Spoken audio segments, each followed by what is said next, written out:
Have you ever noticed how unsettling it is when someone refuses to lose control? Imagine this. Two people are arguing. One raises his voice, gestures wildly, his face turning red. He expects the other to fight back. But the other person doesn't. He doesn't shout. He doesn't flinch. He listens, breathes, and calmly replies. Now, who looks stronger? The one screaming or the one who remains unshaken? And yet, strangely enough, society doesn't always admire the calm one. In fact, more often than not, people resent them. Why are you so cold? Why aren't you angry? Why don't you care? But here's the paradox. Calmness, far from being weakness, is actually power. A power so rare, so disruptive, that it frightens people. This is the power of Stoicism. And throughout history, Stoics have been both admired and feared. We live in a world that praises strength, but only certain kinds of strength. When someone lifts massive weights, we applaud their physical power. When someone earns billions, we envy their wealth. When someone commands armies or followers, we admire their influence. But inner strength? The ability to control yourself? To remain calm when everyone else panics? That kind of strength is often misunderstood because it cannot be seen, it cannot be bought, it cannot be manipulated, and anything that cannot be controlled is feared. This is the paradox that surrounded the Stoics. In the streets of Rome, in the palaces of emperors, in the private lives of slaves and senators, Stoics carried a power that threatened society, not because they sought to destroy it, but because they refused to be destroyed by it. Let's pause and think about this. What frightens you more, a man with a sword or a man who doesn't fear death? The one with the sword can kill, but the one without fear cannot be conquered. This is why Stoicism was dangerous, not because it called for rebellion, but because it created people who could not be controlled through the usual weapons of fear, greed, or temptation. To understand why Stoics were feared, let's step into human psychology. We're social creatures. From our earliest ancestors, survival depended on belonging to the tribe. To be cast out meant death. That's why our brains evolved to mirror the emotions of others. Fear spreads, anger spreads, excitement spreads. But what happens when one person doesn't mirror the group? When panic spreads through a crowd and one man remains calm? When outrage erupts online and one voice refuses to join in? It unsettles us. It raises suspicion. Why isn't he afraid? Why isn't she angry? Do they know something we don't? That single calm presence threatens the emotional unity of the tribe. And throughout history, societies have punished those who refuse to panic along with the crowd. The Stoics lived this truth daily. Their philosophy taught them to separate what is within our control, our thoughts, choices, reactions, from what is outside it, fate, fortune, the opinions of others. This radical simplicity gave them unshakable strength, but it also painted a target on their backs. In this video, we're going to uncover why calmness provokes fear more than anger, how Stoic thinkers like Epictetus, Seneca, and Marcus Aurelius lived and sometimes suffered for their philosophy, the neuroscience that explains why people resist inner peace, and most importantly, what this means for you today in a world where outrage is currency and calmness is rebellion. If you've ever been told you're too quiet, too calm, too detached, this video is for you. Because what you carry inside is not weakness, it's power. And like the Stoics before you, that power might make you misunderstood, but it can also make you free. Picture yourself in a crowded office meeting. Tension fills the room. Voices rise. Opinions clash. egos collide. Everyone is fighting to be heard, to win the argument. And then there's one person, sitting back, listening, not raising their voice. They speak slowly, calmly. Their words cut through the noise like a blade through silk. Who do you notice? Not the loudest person, but the calmest. And here's the paradox, that calmness unsettles people. It doesn't always inspire admiration, it often provokes resentment. Why?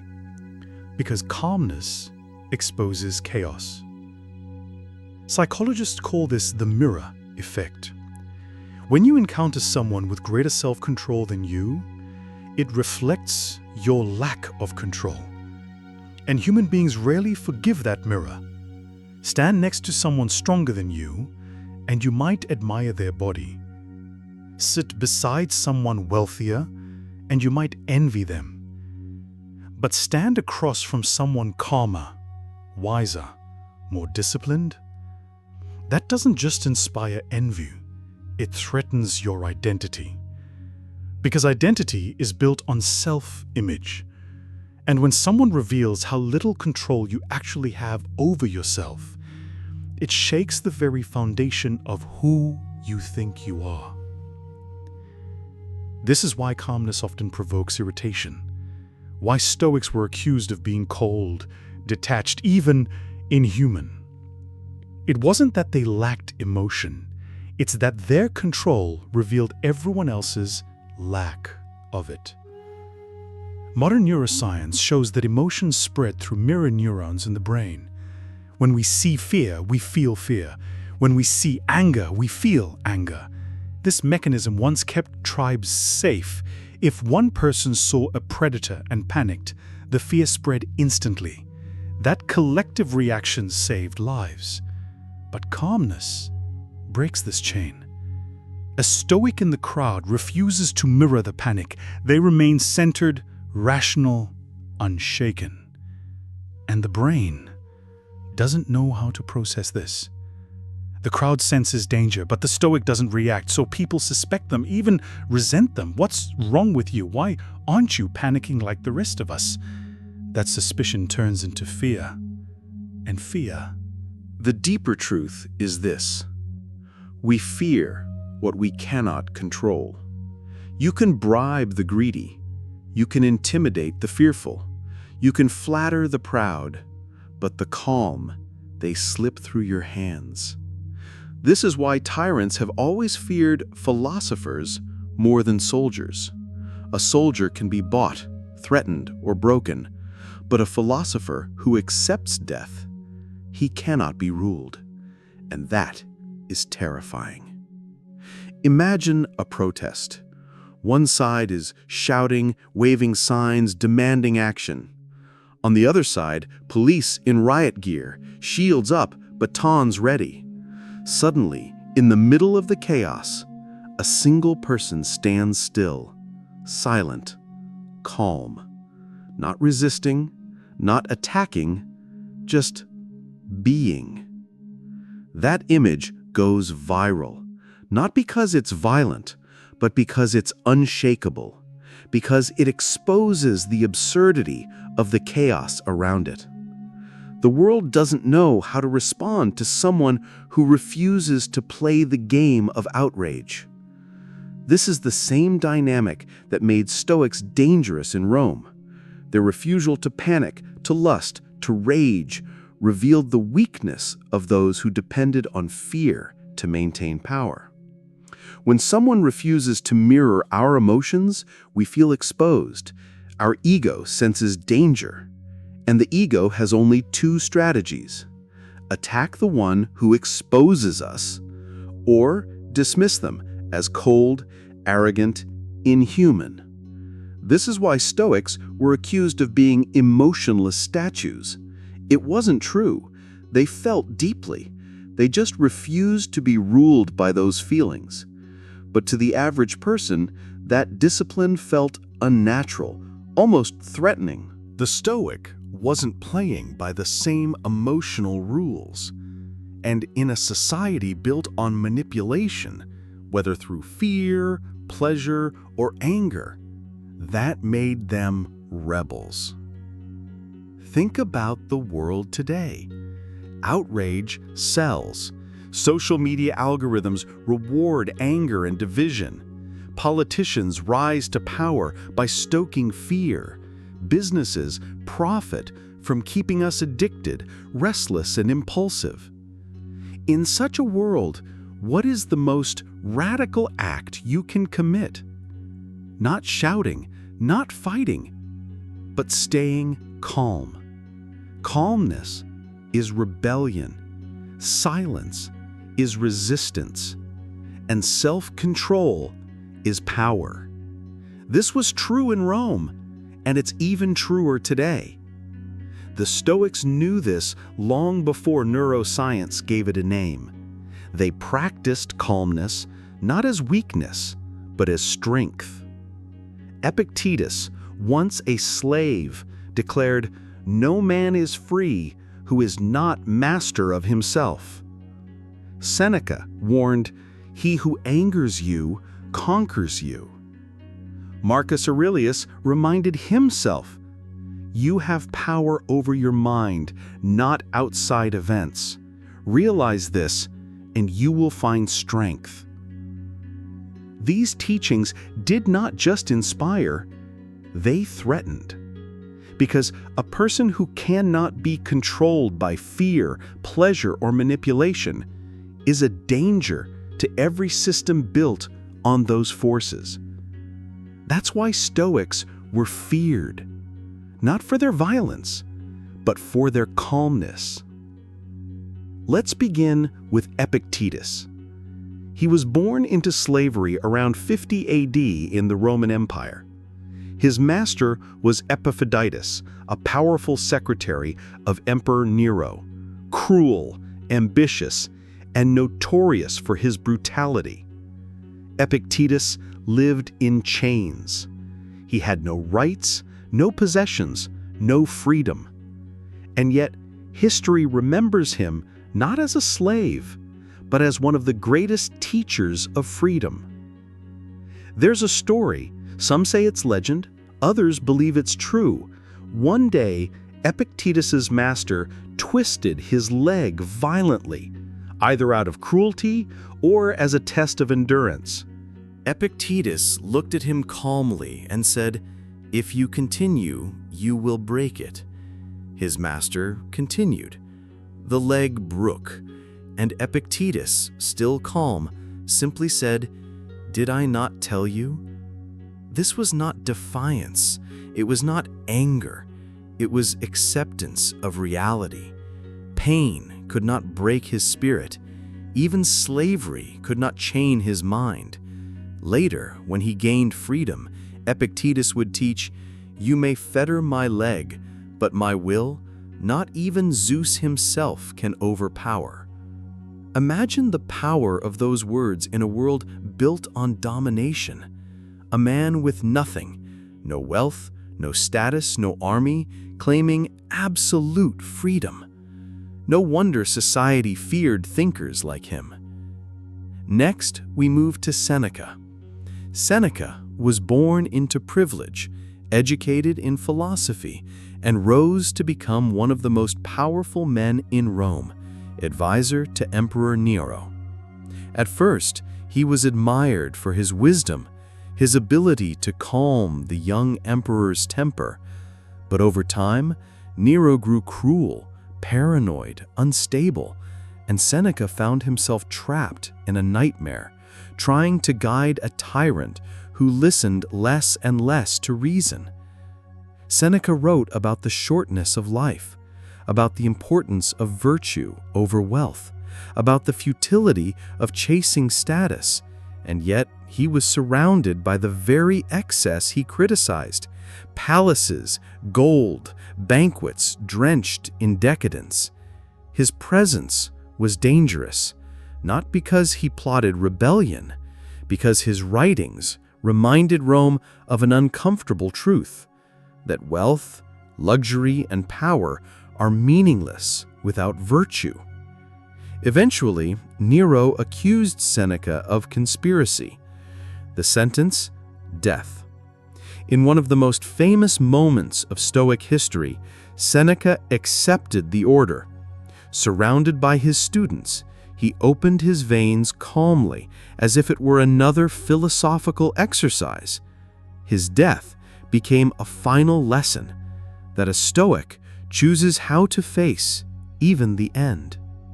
Rome feared Seneca because he embodied something it could not control, the courage to meet death without trembling.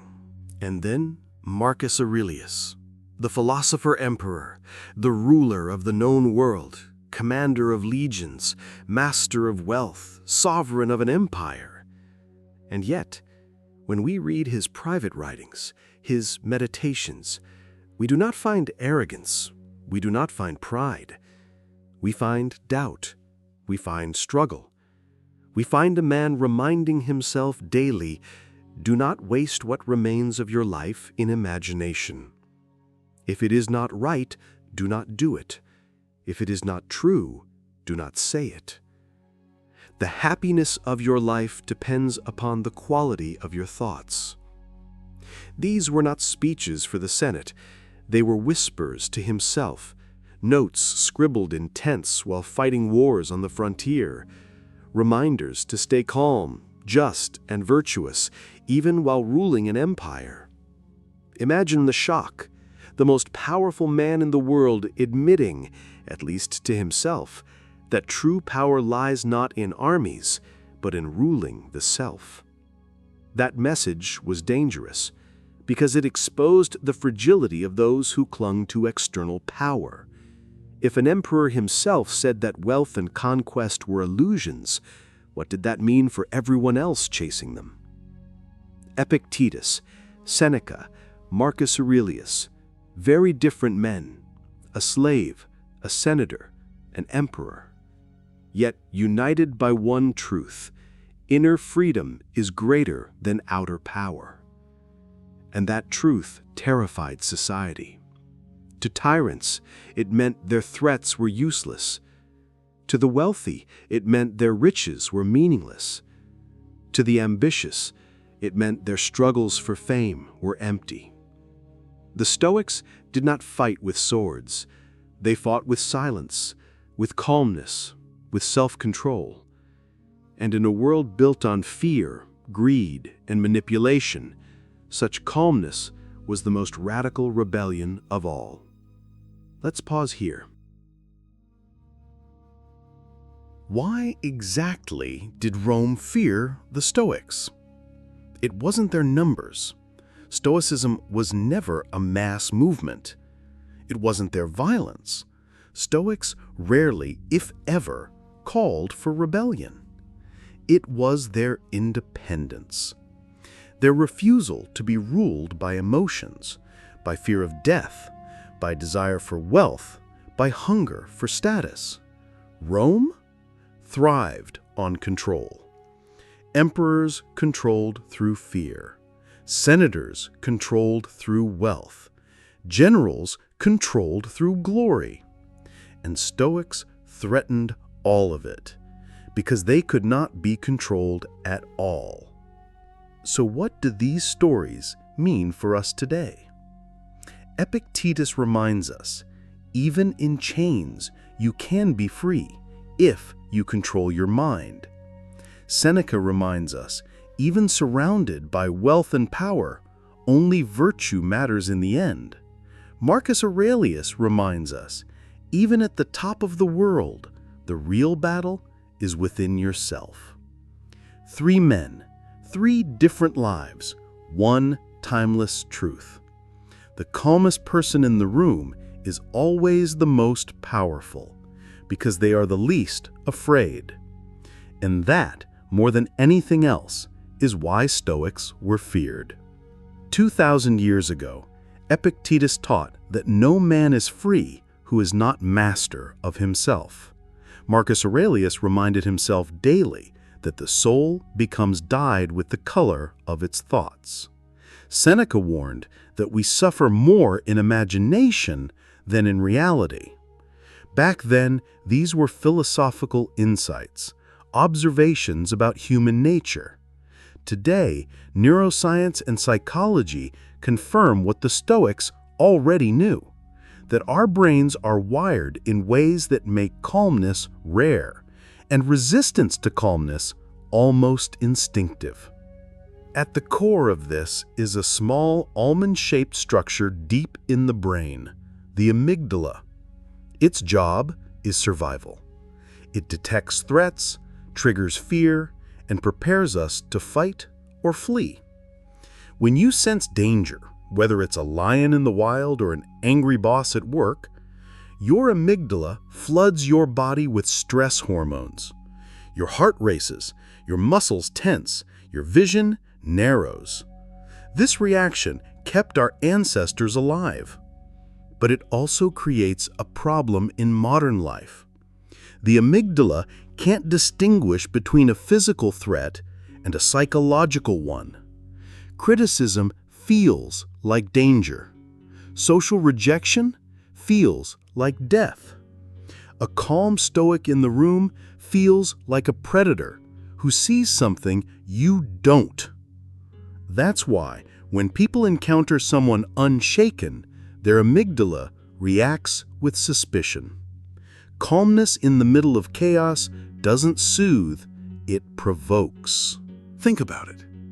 When everyone is running in one direction and one person stands still, your brain panics. Why aren't they running? Did I miss something? Are they a threat? This is why calmness can feel dangerous. It disrupts the tribal rhythm of shared emotions. Psychologists call this social mismatch. We evolved to survive in groups by mirroring emotions. If one member refuses to mirror, especially in fear, it destabilizes the group. The Stoics, by training themselves to remain calm, broke this primal rule, and breaking tribal rules has always been dangerous.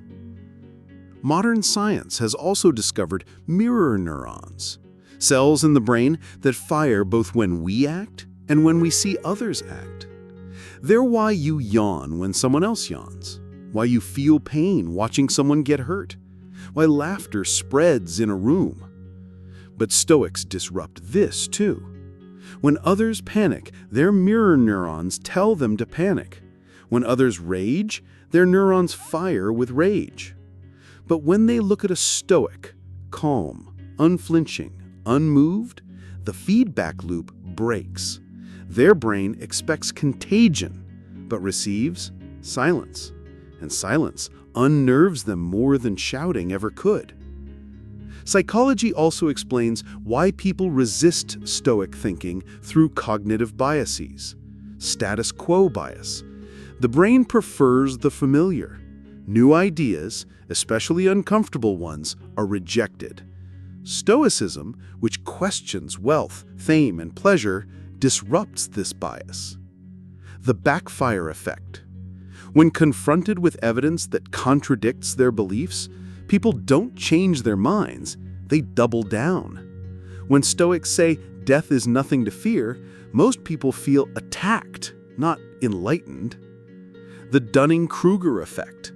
The less someone knows, the more confident they are. The more someone knows, the more humble they become. Stoics, with their nuanced wisdom, seem uncertain compared to the bold simplicity of charismatic leaders. Society often follows confidence, not truth. These biases explain why calmness and wisdom rarely go viral on their own. They require patience to understand, while outrage is instantly addictive. A 2021 Stanford study revealed something fascinating. People respond differently to intellectuals in private versus in groups. One-on-one. Calm, rational thinkers are often respected. In groups, the same calm presence triggers hostility. Why? Because in groups, social status becomes more important than truth. If one person seems wiser, calmer, less shaken, Others feel exposed in front of the tribe. Their instinct is to attack or exclude the calm person to protect their standing.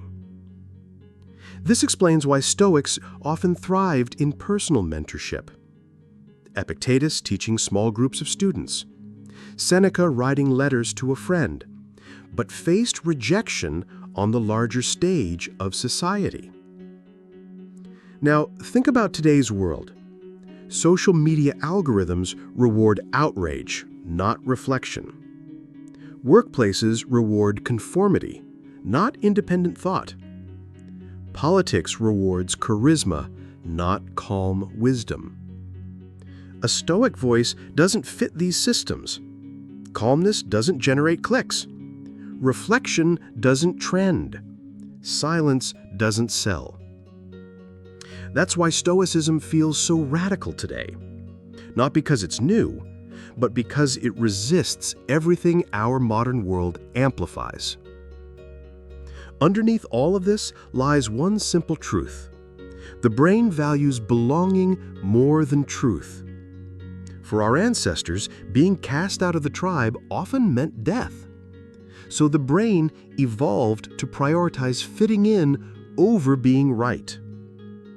Better to agree with the tribe and survive than to stand alone and be correct. Better to panic with the crowd than to stay calm and be left behind.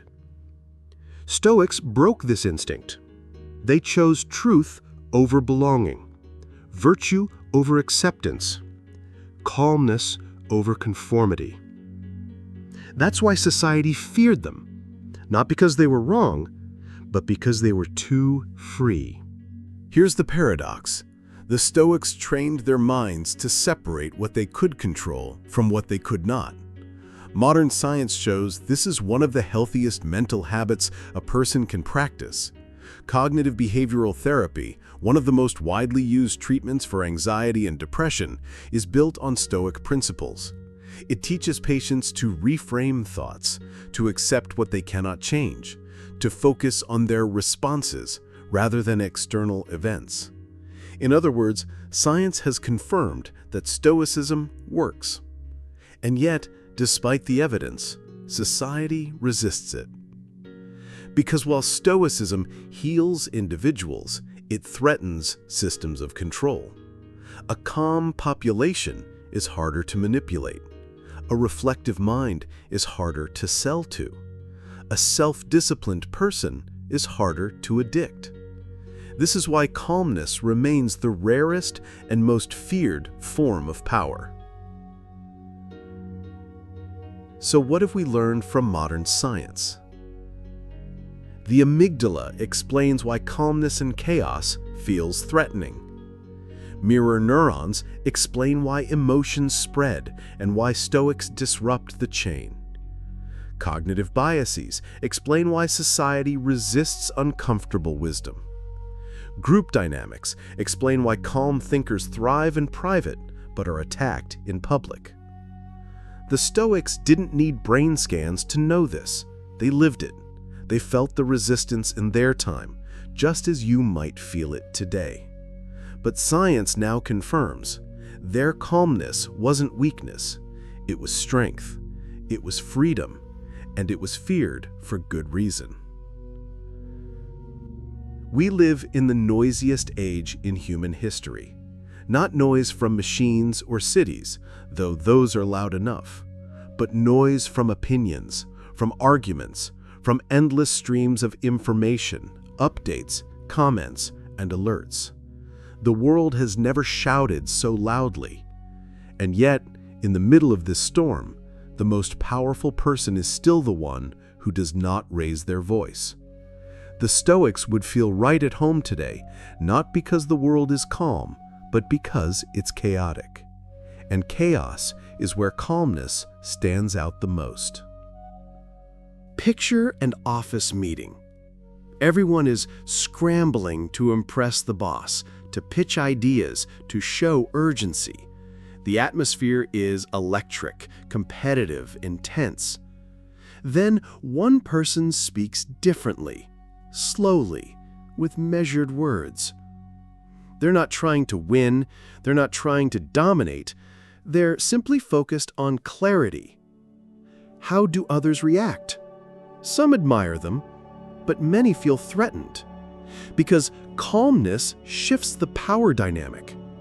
In most workplaces, power is measured by visibility: who talks the most, who acts the busiest, who looks the most important. But the Stoic flips the script. Their authority comes not from noise, but from presence. And this unsettles managers who rely on intimidation, co-workers who thrive on competition, or leaders who equate energy with effectiveness. It's why some of the calmest employees are accused of being disengaged, when in reality, they're the only ones thinking clearly. Now, let's step into the digital arena. Social media is not designed for reflection, it's designed for reaction. Outrage spreads faster than nuance. Anger drives more clicks than calmness. Simplicity beats depth every time.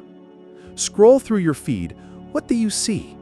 Short bursts of anger, hot takes, emotional sound bites. A Stoic voice in that space sounds alien. Stay calm, reflect, don't react. It doesn't trend, it doesn't fit the algorithm. And so the digital world punishes Stoicism, not with chains, but with invisibility. The Stoics' calm wisdom is drowned out, while noise rises to the top. But here's the irony. That's exactly why Stoic voices are needed more than ever. In a world addicted to outrage, calmness is the rarest, most radical content. Nowhere is the fear of calmness clearer than in politics. Think about modern leaders. The ones who rise are rarely the wisest or calmest. They are the loudest, the angriest, the most polarizing. Why? Because outrage mobilizes votes. Fear unites tribes. Anger drives engagement. Imagine a Stoic leader stepping into this arena, one who refuses to insult opponents, who speaks in reasoned tones, who admits complexity instead of promising simple answers. Would such a leader win, or would they be dismissed as weak, boring, uncharismatic? History gives us the answer. Charismatic simplifiers often rise faster than nuanced thinkers. Rome had the same pattern. Populists gained favor by telling people what they wanted to hear. Stoics were pushed aside for refusing to flatter illusions. Society fears Stoics in politics because they expose the game. They remind us that truth is rarely simple and that no amount of shouting makes lies more true. The marketplace also fears calmness, because calmness resists manipulation. Think about advertising. It thrives on creating dissatisfaction. You're not enough. Buy this. You're falling behind. Get that. You'll be happier if you own more. But what happens if you adopt a Stoic mindset? If you believe that external things don't define your worth? If you accept that happiness comes from virtue, not possessions? If you realize that nothing outside your control can truly harm you? The spell breaks. You stop chasing what they're selling. And for corporations built on endless consumption, that's terrifying. This is why Stoicism feels dangerous even now. It's not that it tells people to reject wealth or comfort. It simply says not to be owned by them. And a person who cannot be manipulated by desire is the hardest person to sell to. Today's empire isn't Rome, it's attention. Platforms, brands, and influencers all compete to keep you hooked. And the easiest way to capture attention? Not wisdom, not calmness, but emotional spikes, fear, anger, outrage. The Stoic resists this. They see attention as life's most valuable currency, and they spend it carefully. They don't chase every headline. They don't argue in every comment section. They refuse to let algorithms dictate their emotions. This resistance makes them invisible to the system, but it also makes them free. Society fears calm thinkers today for the same reason Rome feared Stoics then. They cannot be controlled. Not by mobs, not by rulers, and not by machines. But let's bring this closer to home. It's not just emperors, politicians, or corporations who resist calmness. Sometimes it's the people closest to us. In relationships, a partner may accuse you of being distant if you refuse to fight back in anger. Among friends, you may be called boring if you don't chase the same pleasures. At work, you may be seen as arrogant if you don't join in the stress and panic. Why? Because your calmness reflects their chaos. Your restraint exposes their lack of it. This is the price of Stoicism. It can make you misunderstood, sometimes even lonely, but it's also what makes it powerful. So let's put it all together. In workplaces, calmness undermines hierarchies built on noise. On social media, calmness resists algorithms built on outrage. In politics, calmness exposes the theater of anger. In consumerism, calmness breaks the spell of endless desire. In other words, calmness is rebellion. Not loud rebellion, not violent rebellion, but silent, steady, unshakable resistance. And in a world that profits from your panic, nothing is more dangerous than your peace of mind. Every gift in life has a shadow. Strength can isolate you. Beauty can make you envied. Wealth can make you distrusted. And calmness can make you misunderstood. The Stoics knew this. They accepted it. They even wrote about it openly. Marcus Aurelius confessed that a high degree of intellect tends to make a man unsocial. Seneca admitted that true wisdom often separates you from the crowd. To carry the gift of calmness is to carry a burden too, because the world will not always understand it. Think about how people describe those who don't react emotionally. You don't care. You're cold. You're detached. But are Stoics cold, or do they simply refuse to be ruled by chaos? This misunderstanding cuts deep, especially in relationships. When one person reacts with fire and the other with water, the fire feels smothered. They mistake calmness for indifference. The truth is the opposite. Calmness often comes from deep care, from valuing clarity over chaos, reason over reaction, long-term harmony over short-term victory. But the world rarely sees it that way. Throughout history, wise individuals have often felt isolated, not because they wanted solitude, but because society pushed them there. Socrates was condemned for corrupting the youth, simply because he asked questions. Seneca was ordered to take his own life for speaking too much truth near power. Epictetus was dismissed as strange for teaching that freedom exists in the mind of a slave. The price of inner freedom is often outer isolation. And this hasn't changed. Even today, people who refuse to join the outrage, who resist consumers' desire, who question easy answers, often feel like outsiders. But here's the paradox. Being misunderstood is not a sign you're broken. It's a sign you see differently. Calmness is a double-edged sword. On one side, It gives you resilience, clarity, and inner peace. On the other, it can create distance from those who live differently. This is why some Stoics wrote about loneliness, why Schopenhauer, centuries later, described intelligence and deep thought as a curse that isolates. Because the clearer you see, the harder it becomes to ignore the illusions others live by. And yet, that clarity is also liberation. Epictetus taught his students not to fear solitude, to use it as a chance for reflection, for study, for strengthening the mind. Seneca said that a wise man is never truly alone, because he carries with him the company of the greatest minds of the past through books and memory. Marcus Aurelius, surrounded by soldiers, politics, and constant noise, wrote his meditations alone, as if he were his only companion.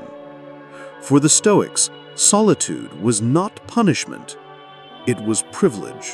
And perhaps this is why they accepted being outsiders, because they saw what the crowd could not. That most people live lives of quiet desperation, chasing distractions, avoiding truths, fearing death. To step outside that cycle is lonely, but it is also freedom. Seneca put it bluntly, "He who follows the crowd will go no further than the crowd." The Stoics chose not to follow, and though it cost them belonging, it gave them peace. Now think about your own life. Have you ever been called too quiet because you refused to argue pointlessly? Have you ever been labeled boring because you didn't need constant entertainment? Have you ever been accused of being detached because you chose reason over reaction? If so, you've tasted the Stoic burden. The truth is, calmness will not always win you friends. It will not always make you popular. Sometimes it will make you a target, but it will make you free. The Stoics didn't seek approval. They sought alignment with nature, with reason, with virtue. And in that alignment, they found strength that outlasted empires. Rome has fallen. Its palaces are ruins, its emperors forgotten. But the writings of Seneca, Epictetus, and Marcus Aurelius live on. Because while society often rejects calmness in the present, it celebrates it in hindsight. The gift of Stoicism is that it may cost you popularity today, but it grants you peace forever. So here is the paradox of calmness. It is admired from afar, but resented up close. It is sought in theory, but feared in practice. It gives freedom, but often brings isolation. And yet, the Stoics embraced it anyway, because for them, the greatest tragedy was not being alone. It was being enslaved by fear, anger, and desire. Better to be misunderstood and free than admired and enslaved. So here is the question. Would you rather belong to the crowd, reacting to every storm, or would you rather stand alone, calm, misunderstood, but unshaken? That is the choice every Stoic faces. That is the gift, and that is the burden. When we look at the Stoics of ancient Rome, Epictetus, Seneca, Marcus Aurelius, it's easy to think of them as distant figures, living in another world. Their struggles seem ancient, their challenges remote. But the truth is, Stoicism is everywhere today. You see it in athletes who perform under crushing pressure, in leaders who face crises without losing clarity, in ordinary people who endure suffering with quiet dignity. Stoicism is not history, it is happening right now. Consider athletes at the highest level. The Olympics, the World Cup, the NBA Finals. Millions of eyes on them, entire nations depending on them. One mistake could define their career. Most crumble under that pressure. They let fear, anxiety, or anger take control. But the great ones, they breathe, they focus, they stay calm. Think of Michael Jordan taking the final shot as if it were practice in an empty gym. Think of Serena Williams facing match point with her jaw steady, her breath slow, her movements controlled. Think of Tom Brady, down by double digits in the Super Bowl, walking onto the field with the same calmness as the first play of the game. This is Stoicism in action, the ability to remain unshaken when the world expects you to break. And notice, what do opponents often say? He's unbreakable. She doesn't flinch. They're intimidating.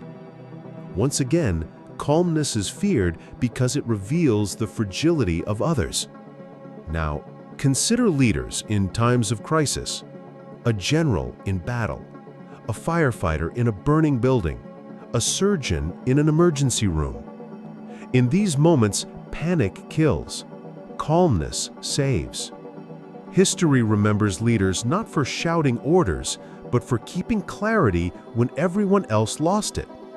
During World War II, Winston Churchill inspired Britain not with panic, but with steady, almost stubborn calmness in the face of bombs raining from the sky. After 9/11, Rudy Giuliani was praised for walking the streets of New York calmly, projecting composure when the city was on fire. In countless hospitals today, surgeons perform with steady hands while lives hang by a thread, because they refuse to let fear dictate their movements. This is why Stoicism is not just philosophy, it is survival. But Stoicism isn't just for emperors or athletes. It lives in ordinary people too. The single mother working 2 jobs who faces exhaustion with quiet dignity, focusing on what she can control. The cancer patient who smiles at nurses, determined to live each day with courage. The student who refuses to be broken by bullying, keeping their mind free even when their body is targeted. None of these people call themselves Stoics, but they live Stoicism every day.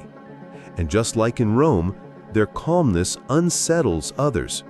Some admire them, others resent them, because their strength reveals weaknesses we would rather not face. Even in the business world, Stoicism is quietly celebrated. The most successful investors, like Warren Buffett, are praised for their ability to remain calm when markets crash. While others panic and sell, they stay steady, guided by reason, not emotion. Entrepreneurs who endure failure after failure, yet persist with patience and focus, embody Stoic resilience. They know they cannot control outcomes, only their effort. And in leadership, the most respected CEOs are not the loudest, but the calmest in a crisis. Employees follow them not because they shout, but because they remain unshaken when everyone else trembles. Think about people you've known personally. The teacher who never raised their voice, yet commanded respect. The friend who listened more than they spoke, but whose words always carried weight. The colleague who didn't rush, didn't panic, but somehow always delivered results. These are modern Stoics. Their silence was their strength. Their calmness was their power. And just like the Stoics of Rome, they were often misunderstood, accused of being distant, arrogant, or emotional. But when the storm came, who did everyone look to? Them, the calmest person in the room. So why does calmness still provoke fear today? Because nothing has changed. The athlete's calmness exposes their opponent's nerves. The surgeon's calmness reveals our own panic. The investor's calmness reminds us how easily we're swayed by fear. The everyday Stoic's calmness makes us question why we can't handle life with the same grace. Calmness doesn't just comfort, it confronts. And confrontation, even silent confrontation, scares us. Here's the secret. The world is full of Stoics who don't even know they are Stoics. Every time someone breathes deeply instead of shouting back, every time someone accepts loss without bitterness, every time someone chooses virtue over convenience, that is Stoicism. And maybe you've been a Stoic without realizing it. So the next time you see calmness, whether in an athlete, a leader, a colleague, or a friend, don't mistake it for weakness. Don't dismiss it as detachment. Recognize it for what it is, the rarest form of strength. Because in a world where panic is contagious, calmness is resistance. And in a society built on manipulation, calmness is freedom. So why have Stoics always been feared? Because they break the rules of control. Tyrants rule through fear, but Stoics do not fear. Merchants rule through desire, but Stoics cannot be bought. Crowds rule through outrage, but Stoics do not react. A person who cannot be manipulated is not just free, they are dangerous to every system that depends on manipulation. This was true in Rome, it is true now. Here's the paradox. The same calmness that unsettles people in the present is admired in the future.